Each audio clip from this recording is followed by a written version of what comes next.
Rejected, throwing away, affected. I don't know what to say. Ejected, cast out to the sea, disconnected. They didn't want me. Hello everyone, welcome to a new episode of Nicksmissal IV, the final chapter. I am Patricia, and I am back with Mr. Antoni Garcia. Welcome back. Hello there again. So today we're going to be discussing about another spin-off series, and this is one that I just found out about recently because I had the creator of Angry Beavers, Mitch Schauer. I interviewed him on Casual Chats, and he talked to me about some really interesting behind-the-scenes stories about the Angry Beavers, including one that I've never even heard of before, and I thought I might share it with all of you guys. So around the late 90s, Mitch was proposing to pitch a pilot based off of Stacy and Chelsea, who are the Beavers' little sisters. And it would have been a spin-off series called Simply Sisters. And the only thing that we do know about it is that, according to what Mitch told me, so it would have focused on Stacy and Chelsea about what they were going through in their lives as sisters, similar to how the Angry Beavers were going through their lives as brothers. Simply Sisters would have focused on Stacy and Chelsea going through their lives as sisters. And Mitch wanted to hire an all-female cast. He wanted to hire female writers, female producers, female directors. He had Alyssa Milano narrating us the beginning of the episode as one of the Beavers when they were older. And he had Shirley Walker, who was the composer of Batman the Animated Series, to do the music. It did very well, but for some reason or another, it never got picked up. And was Andrea Romano involved in that as well? Who? Andrea Romano, the voice casting director for Teen Titans and Justice League. Was she involved in that too? Not that I know of. But yeah, that's pretty much all I know about it. And from what I've tried to look up online, there's no information about it. So yeah, you're having an exclusive bit of info that I got from the creator himself. So yay. So today we're going to be discussing about what would have happened if this show would have came out. So yeah, what are your thoughts about it? Does this sound interesting to you, Antoni? Well, it kind of does, because Stacy and Chelsea, well, even though their personalities in the original Angry Beavers show is basically reduced to, they are the cute little girls who are the baby sisters of Norbert and Daggett, and they're pretty girly, they're vivacious, they're kind of spunky, they're cute, and I could definitely say that, yeah, there is some potential between both of them. I mean, they're not going to be as overly snipey at each other as their older counterparts, Norbert or Daggett, nor are there going to be so many moments where they're constantly bickering at each other or smart-mouthing each other. They're just going to, go through a lot of the normal things girls do, and dealing with friends and just trying to deal with each other's company, and maybe even experience boys as well, and maybe kind of go through puberty. Maybe this could have been like a sort of coming-of-age story between Stacy and Chelsea, where they start off as precocious and wide-eyed, doe-eyed little girls, and they kind of would have grown up to be like teenagers who are just trying to find themselves and just get themselves into a lot of hijinks. So what you're saying is that it's basically like the Angry Beavers, except as little girls, and it's almost like a copy of it, but not quite.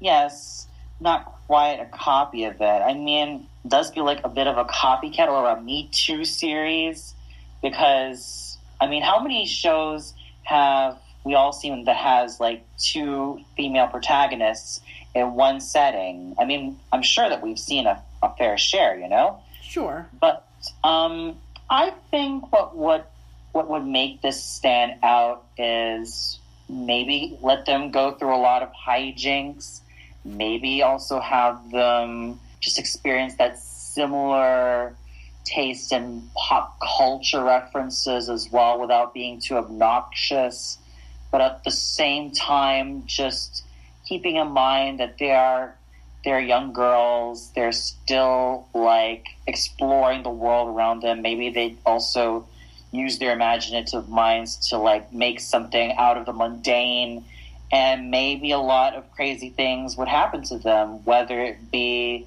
like within the dam or like through outside forces or what have you. Maybe there could have been something that will also follow in the predecessor's footsteps, where we could have seen all of these like pop culture references come to life and a lot of musical numbers. And yeah, I could also definitely think that Stacy and Chelsea could also have their fair share of musical numbers too. Maybe they might end up having a little bit more than their older counterparts, because I'm also thinking that the musical styles that the Angry Beavers had basically revolves around jazz, 70s music, and I also think that with that episode between Norbert and Treeflower, there was this type of flower child music. So I think with Stacy and Chelsea, I think that their direction of music might have ended up going the pop, hip-hop, and R&B route, considering that girls in the 2000s, and maybe there might be girls to this very day that still listen to these types of music. Or maybe they could also broaden themselves out with a little bit of classical music and maybe a little bit of Baroque. But I'm sure classical would have fit them from time to time. But I think either pop or classical would have also fit the girls' musical styles as well. So, I mean, if this show would have came out, what kind of changes do you think would have happened? It's kind of interesting. We were discussing about, like, you know, I mean, you have a spin-off series, once again, just like we discussed about in the Ren and Stimpy spin-off series. But this one, it focuses on female protagonists. If it would have came out in the late 90s, the only show that legitimately had a female protagonist was The Wild Thornberrys. Yes. And that's when you're talking about Nicktoons. But when you're talking about Nickcoms, you had Clarissa Explains It All, The Secret World of Alex Mack. And even after the 90s, you had something like Taina. And those shows, at least in my opinion, were pretty much some of the best shows starring a female protagonist, with Clarissa really being the queen. And then you have underrated pieces of work like Caitlin's Way. I've also watched a few episodes, and she's a great protagonist too. But yeah, definitely. I would have to say that when it comes to Nicktoons, I guess one of the Nicktoons that really does have a female protagonist is Eliza Thornberry from The Wild Thornberrys. She's not my most favorite protagonist ever, but if I were to pick out a show that has a very, very great female protagonist that came out after the 90s, that would definitely have to be As Told by Ginger. Yeah, me too. I mean, even afterwards, I mean, we had My Life as a Teenage Robot. Yes, and my favorite too. And we would have had the modifiers if it wasn't for the fact that Nickelodeon felt that, we don't want to have a show with female protagonists because they didn't work out well, blah, blah, blah, blah. It's like, shut up.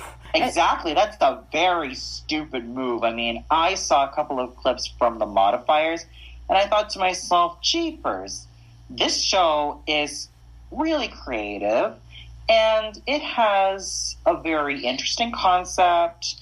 And, well, I would go out of my way and say that this had one of the greatest concepts ever. A double agent who has a very interesting relationship and friendship with her robot friend, and that would have been something groundbreaking. Yeah, and we discussed about the modifiers in our first Nicksmissal, which you can go check out right over here. Even still to this day, female protagonists in Nickelodeon are still varied. I mean, we're talking about Nicktoons. We're not talking about live action shows because there's a ton of them. But yes. Yeah, even still to this day, I mean, we've had Eliza, Ginger, Jenny, Helga Pataki. Well, true, Helga is a major character, but the show is still called Hey Arnold. Yeah, true. But it would have been great. I mean, if we would have had the Pataki spinoff, then she would have been amazing. Exactly. How many of us have longed for that spinoff to happen? I would have really loved to be invested on how Helga's family life seemed to have gone after all those events, you know, because that would have been a very great premise right there. Like, we could have seen Helga's struggles growing up with the said family. We could have seen a lot of changes that would have happened. Maybe we could have seen Miriam develop into someone a lot better. I don't know. There's just a lot of potential. Yeah, I do agree. Which, if you want to know about our opinions on it, we also discussed about that in our first Nicksmissal. So go check it out right here. All right, and yeah, there's that. Okay, so going back, so Ginger, Jenny, let's see, Bessie Higginbottom, and then eventually Cora, and that's pretty much it. So yeah, maybe if this show would have came out. What about the sisters from the Loud House? Again, Lincoln's the main character. Oh yes. Even though that the sisters are the ones that has the most personality, the show focuses mostly on Lincoln. But yeah, if this would have came out, I think that not only would, going back into our discussion about Ren and Stimpy, maybe we would have had more spin-offs, but maybe we would have had shows based off of more female protagonists. Maybe the Angry Beavers would have gotten more recognition than it does now, because even still to this day, the Angry Beavers has like a massive cult following, but it's never been discussed about in depth compared to all the other Nicktoons. But may I interject something? I mean, to go back to Stacy and Chelsea, maybe we could have even gotten to know who their friends are. Like, maybe they would have had, like, an interesting, colorful cast of characters. I'm sure a lot of them would have been female, but I'm sure each of them would have had very interesting and unique personalities. And I wouldn't want the friends to be like the typical friends that a lot of shows starring female protagonists have. I think these friends might as well be people who are creatures who are unique in personality and have enough like meat in terms of not only their characterization but their chemistry with these two protagonists, and they kind of have to bounce off of each other really, really well. I mean, when you look at the friends or like the supporting characters that the Angry Beavers have, you have the likes of Barry the Bear, you have Bing, you have Stump, and you even have Tree Flower and a lot of other different characters, and each of them have their own personalities. I am sure that those type of personality traits would have also transferred to Stacy and Chelsea's friends, and we would have also seen something like groundbreaking and unique about each and every one of them. Yeah, and also another interesting thing that would have been groundbreaking was that Mitch wanted to have female writers, female producers, female directors, a female composer.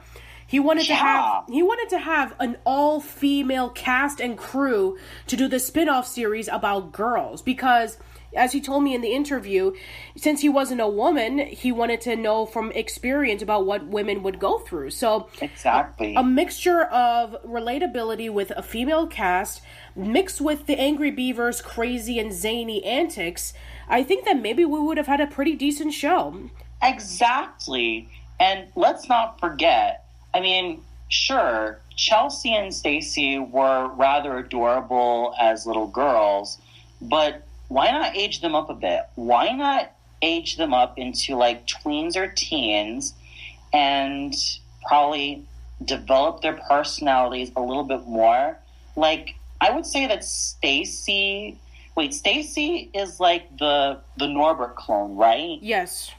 Okay, like, let's make Stacy someone who is stylish, an extreme girly girl, and who likes shopping and likes to wallow herself in stuff like Gucci or Armani, but at the same time has a pretty down-to-earth personality to her. instead of just being vain and shallow. And let's make Chelsea tomboyish, a bit on the loud side, and someone who's rather outspoken, and just someone who is not really afraid to speak her mind, and let their personalities kind of clash from time to time. But at the end of the day, they're still sisters, you know? They still care about each other.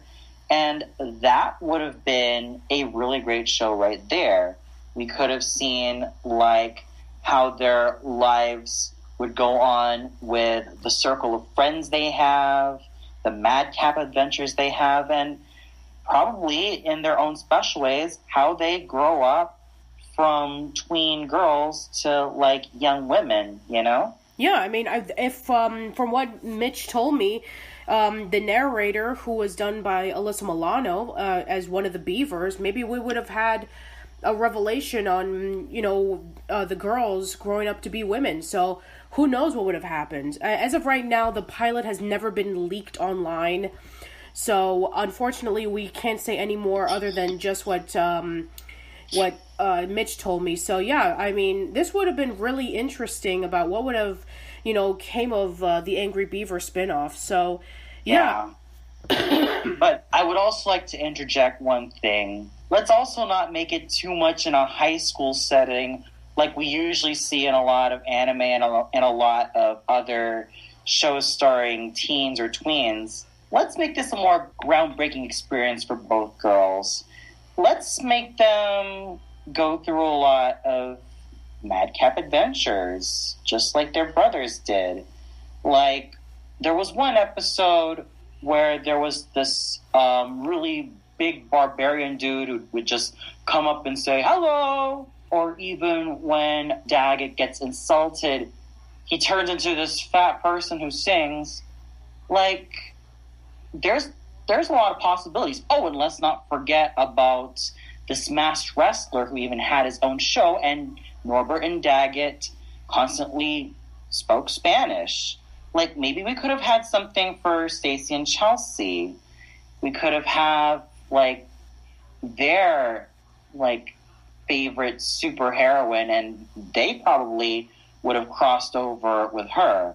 Like, I'm starting to think that their ideal superheroine would pretty much be a cross between Sheena, the Jungle Queen, Wonder Woman, and I'd say Hawk Girl.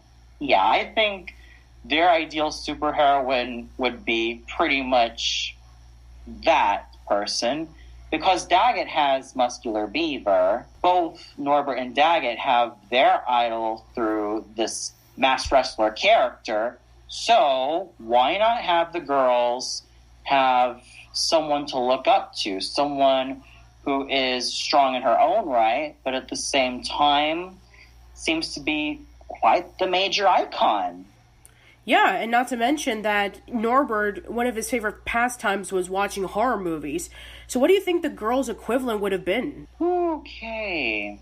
I know it's easy to write it off saying that they both like chick flicks, a la 10 Things I Hate About You, and Clueless and Mean Girls. But I'd say maybe they could have also gotten themselves very interested in, like, the John Hughes films, like, let's say, 16 Candles, The Breakfast Club, and even though this was not written by John Hughes, maybe something like Heathers. Yeah, that'd be cool. That'd be really cool. Yeah, exactly, because it seems as though that a lot of girls these days seem to like boy bands or chick flicks or sort of these stuff that kind of scream overly girly. But I think with these two, there's something that needs to make them stand out. Maybe they could have been, like, attached to films like Mean Girls or Heathers or even The Breakfast Club. Something that resonates between them or something that resonates to them. Yeah, I can't wait to see the 24-minute special in which they get themselves involved in a chick flick and they need to get out of there right before they get overconsumed. Yes, definitely. Because the last thing that's ever going to happen to them is that they'll be consumed by these stereotypes, the misunderstandings, the plastics, the third wheel, and yeah, all of these cliches that happen. Yeah. So yeah, I don't think there's much we can say about it. So why don't you plug and promote your stuff, Antoni? Okay, guys. So I'm Antoni Garcia. I review opera productions, concerts, albums, musicals, ballets, anime, cartoons, and movies. And feel free to check me out on YouTube. Subscribe to my channel. I would really, really be grateful.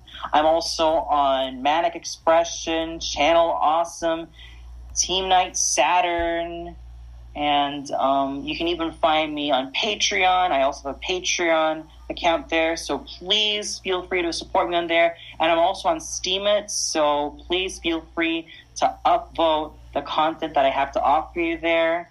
And as always, stay cool, and see you all on the flip side. Thank you very much, Antoni. You're very welcome. All right, that should be it for this episode. Tune in next time as we'll be concluding the 90s with discussing about a pilot which would have been based off of a studio that made cartoons back in the 20s. So we'll see you next time. See you next time. You got rejected, and your chief of staff thinks you're a disgrace. You got rejected, and you feel like you've been punched in the face. You got rejected. Tell your friends your letter's lost in the mail. You got rejected. So just suck it up and go to hell.